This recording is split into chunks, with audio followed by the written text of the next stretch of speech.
Welcome back. We are now going to look at the security section. And you'll see that there are at least 3 icons that have to do with SSL. And primarily, this is something that you are going to want to work with your host to make sure that you are doing.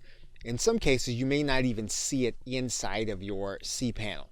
So we're not going to cover that. We're going to assume that this is going to be something that you're going to do with your host. Now, what we are going to look at is the Hotlink protection first. Now, when we enable Hotlink protection, this will keep people from direct linking to a specific aspect of your site. And basically, this will keep people from robbing you of bandwidth and from using some of your work.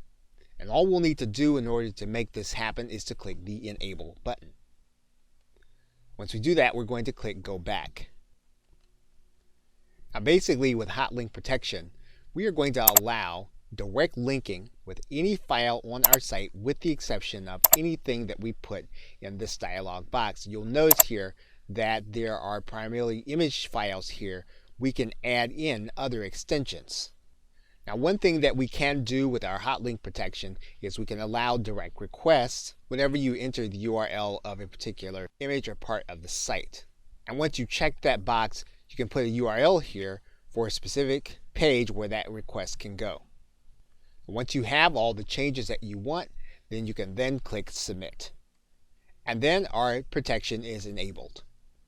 Okay, so with that, thanks, and I will see you in another video.